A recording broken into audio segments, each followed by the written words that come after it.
विद्वानों ने कहा है कि बुजुर्गों का कहा हुआ और आंवले का खाया हुआ बाद में स्वाद देता है।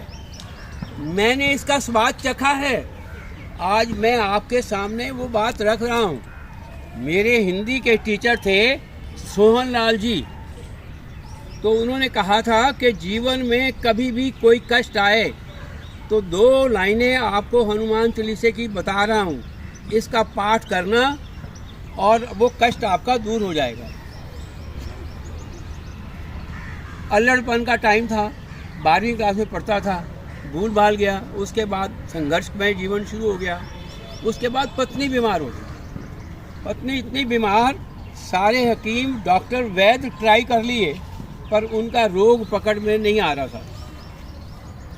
तो सोहनलाल जी मेरे दिवंगत टीचर जो हिंदी के थे, वो स्वप्न में आए और उन्होंने मुझसे कहा कि हरीश, भूल गए तुम हनुमान चालीसा की 2 लाइनें मैंने आपको बताई थी। तो वो मुझे याद आ गई और मैं उसकी व्यवस्था मैं खुद तो नहीं कर सकता था। मैंने 20-21 ब्राह्मण बुलाए और उनको कहा कि ये 2 लाइनें हनुमान चालीसा की 100 बार पढ़नी है। उन्होंने सोचा कि 100 बार हमको हनुमान चालीसा का पाठ करना है और उन्होंने 100 बार कर दिया। उसके बाद उनके भोजन की व्यवस्था की। तब मैंने पूछा कि अब इनका कष्ट कट जाएगा? कहने लगा कष्ट कट जाएगा। जिस अवस्था में ये चल रही हैं, ये परम धाम को जाएंगी और परमेश्वर आपसे भी ज़्यादा अच्छा इनका ध्यान करेगा। वो लाइनें आपके सामने प्रस्तुत कर रहा हूँ।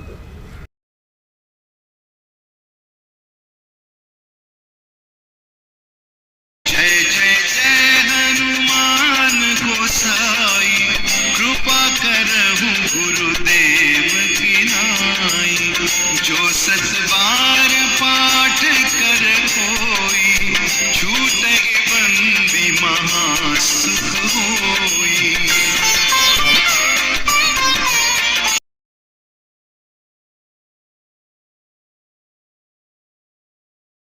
रात को मेरी पत्नी को तकलीफ़ हुई और मैं उनको लेकर के गंगाराम हॉस्पिटल में चला गया। आईसीयू में दाखिल हुई। मेरी एक भाभी थी, संजीव डावर की मम्मी, उनको बुलाया मैंने। उन्होंने सुखमनी साहब का पाठ किया।